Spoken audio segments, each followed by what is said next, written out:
Assalamualaikum warahmatullahi wabarakatuh. Salam sejahtera untuk kita semua. Salam, Om Swastiastu, Namo Buddhaya, salam kebajikan, salam sehat untuk kita semua.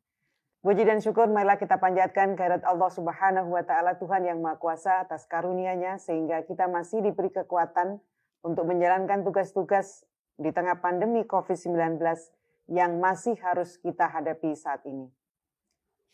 Saudara sekalian yang saya cintai dan banggakan, memperhatikan perkembangan yang terjadi di masyarakat beberapa waktu ini, terutama terkait kebijakan baru program jaminan sosial yang kita miliki, yaitu program jaminan hari tua. Saya sangat memahami dan mendengar dengan seksama atas semua respon dari berbagai pihak, terutama teman-teman pekerja dan buruh maupun serikat pekerja, serikat buruh. Dalam kesempatan ini, perkenankan saya menjelaskan perihal Peraturan Menteri Ketenagakerjaan Nomor 2 Tahun 2022 tentang tata cara dan persyaratan pembayaran manfaat jaminan hari tua. Permenaker Nomor 2 Tahun 2022 ini ditetapkan pada tanggal 2 Februari 2022 yang lalu dan diundangkan pada tanggal 4 Februari 2022. Setelah melalui proses dan waktu yang cukup panjang dalam pembahasannya. Permenaker ini dikeluarkan tentunya setelah mempertimbangkan hasil kajian dan hasil diskusi maupun konsultasi dengan berbagai pihak. Antara lain Dewan Jaminan Sosial Nasional, Forum Lembaga Kerjasama Tripartit Nasional, rapat antar kementerian dan lembaga, baik dalam rangka koordinasi maupun harmonisasi peraturan, dan lain sebagainya. Permenaker ini juga mempertimbangkan adanya perkembangan di bidang perlindungan sosial saat ini, yaitu lahirnya Program Jaminan Kehilangan Pekerjaan atau JKP sebagai program jaminan sosial yang khusus untuk mengcover risiko PHK, di mana dalam bulan Februari ini bisa dinikmati manfaatnya. Selain itu juga ada berbagai macam program bantuan yang bersifat jangka pendek yang dikeluarkan oleh pemerintah untuk membantu meringankan beban masyarakat, termasuk beban teman-teman pekerja atau buruh dalam menghadapi kondisi tertentu seperti bantuan subsidi upah yang telah disalurkan pada tahun 2020 dan tahun 2021 pada saat kita mengalami pandemi COVID-19 ini. Selain pertimbangan-pertimbangan tersebut, dari aspek hierarki peraturan perundang-undangan, Peraturan Menteri Ketenagakerjaan ini juga telah mendasarkan pada peraturan perundang-undangan yang lebih tinggi. Permenaker Nomor 2 Tahun 2022 ini merupakan amanat dari Peraturan Pemerintah Nomor 46 Tahun 2015 tentang penyelenggaraan program jaminan hari tua, di mana dalam tahun yang sama pada waktu itu, PP tersebut sebagian diubah dengan PP nomor 60 tahun 2015, yang kemudian disusul dengan terbitnya Permenaker nomor 19 tahun 2015. Lahirnya PP nomor 46 tahun 2015 juga merupakan amanat Undang-Undang Nomor 40 Tahun 2004 tentang Sistem Jaminan Sosial Nasional atau Undang-Undang SJSN. Jadi kalau dilihat dari sudut pandang hierarki peraturan perundang-undangan, maka Permenaker ini seharusnya kita lihat sebagai satu kesatuan dari semua peraturan perundang-undangan yang mengatur tentang jaminan hari tua, yaitu mulai dari undang-undangnya dan juga peraturan pemerintahnya. Saudara sekalian, kita tentunya menyadari bahwa dalam kehidupan kita ada tahapan yang harus dilalui. Meskipun tidak semua orang akan menjalani tahapan yang sama.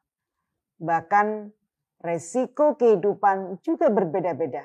Ada resiko yang terjadi tidak dapat kita duga. Seperti sakit, kecelakaan kerja ketika bekerja, putus hubungan kerja atau PHK, dan bahkan meninggal dunia.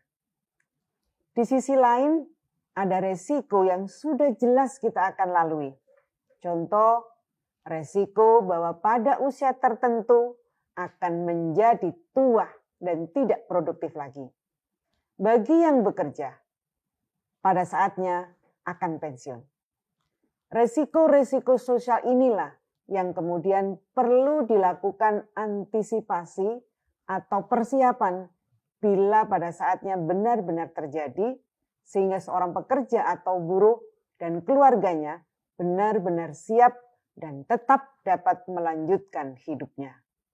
Atas dasar inilah Undang-Undang Nomor 40 Tahun 2004 tentang SJSN mengatur bahwa jaminan sosial merupakan salah satu bentuk perlindungan sosial untuk menjamin seluruh rakyat agar dapat memenuhi kebutuhan dasar hidupnya yang layak.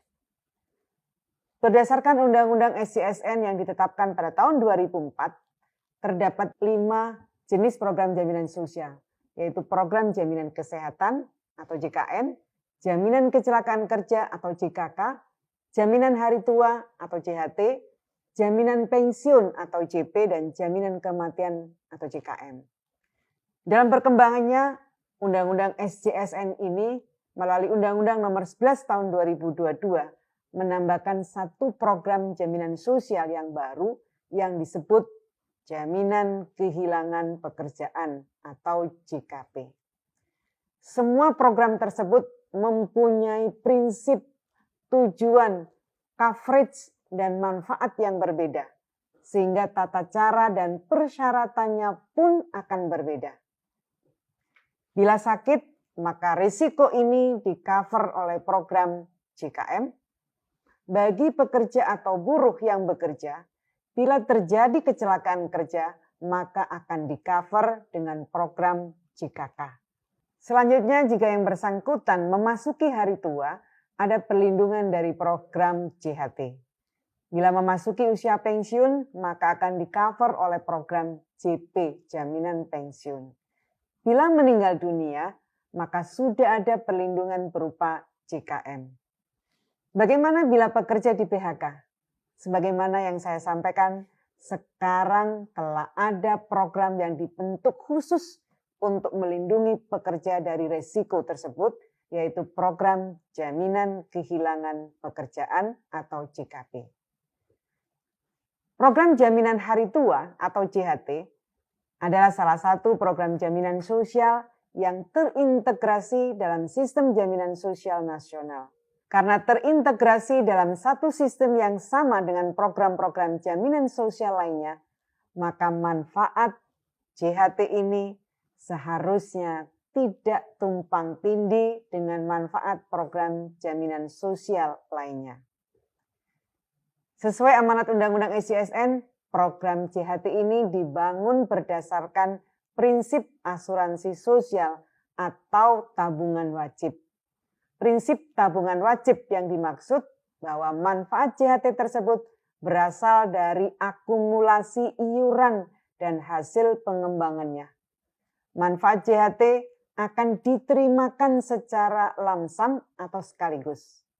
Besaran akumulasi iuran dan hasil pengembangannya ini setiap saat dapat dilihat atau dipantau oleh masing-masing pekerja atau buruh melalui website BPJS Ketenagakerjaan. Saudara sekalian yang saya hormati, izinkan saya mengajak kita semua untuk kembali memikirkan latar belakang munculnya program JHT. Sesuai namanya, program JHT adalah merupakan usaha kita semua untuk menyiapkan agar para pekerja kita di hari tuanya, di saat sudah tidak bekerja, mereka masih dapat melanjutkan kehidupannya dengan baik. Sejak awal, memang program JHT ini dipersiapkan untuk kepentingan jangka panjang. Karena untuk kepentingan jangka pendek sudah ada. Untuk pekerja yang mengalami situasi seperti kecelakaan, cacat permanen, meninggal dunia, ter-PHK, atau pindah ke luar negeri, semua telah memiliki hak jaminan sosial dengan ketentuan-ketentuan khususnya. Apabila manfaat JHT kapanpun bisa dilakukan klaim 100%, maka tentu tujuan program JHT tidak akan tercapai. Ketentuan mengenai usia 56 tahun Ini tentunya tidak berlaku untuk peserta yang meninggal dunia atau mengalami cacat total tetap. Bagi peserta yang meninggal dunia, ahli warisnya dapat langsung mengajukan klaim JHT.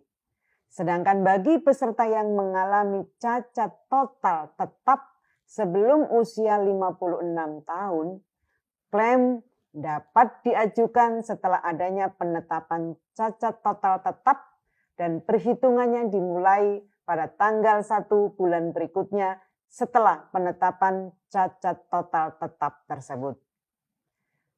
Terkait pengajuan klaim manfaat JHT ini, terdapat ketentuan dalam Undang-Undang SJSN bahwa dalam jangka waktu tertentu bagi peserta yang membutuhkannya dapat mengklaim sebagian dari manfaat JHT.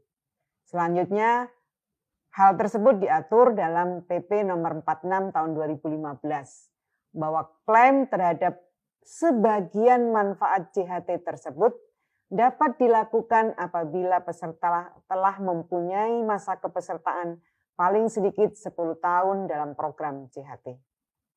Bapak, Ibu, Saudara sekalian, banyak yang bertanya, bagaimana dengan peserta yang mengalami PHK atau mengundurkan diri atau pensiun sebelum usia 56 tahun? Prinsipnya, semua peserta, baik yang masih bekerja atau yang mengalami PHK atau mengundurkan diri, maupun peserta yang usia pensiunnya di bawah 56 tahun, maka sebagian manfaat JHT tetap dapat dilakukan klaim sebelum yang bersangkutan berusia 56 tahun dengan syarat mempunyai masa kepesertaan dalam program JHT minimal 10 tahun. Klaim yang dapat diajukan maksimal 30% dari manfaat JHT dengan tujuan akan digunakan untuk kepemilikan rumah atau maksimal 10% dari JHT digunakan untuk keperluan lainnya. Keduanya dalam bentuk uang tunai.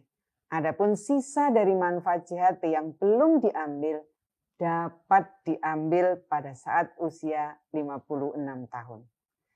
Selain itu, saya ingin menyampaikan bahwa selain program JHT tersebut, bagi peserta yang mengalami PHK juga berhak atas uang pesangon, uang penghargaan masa kerja, dan uang penghentian hak.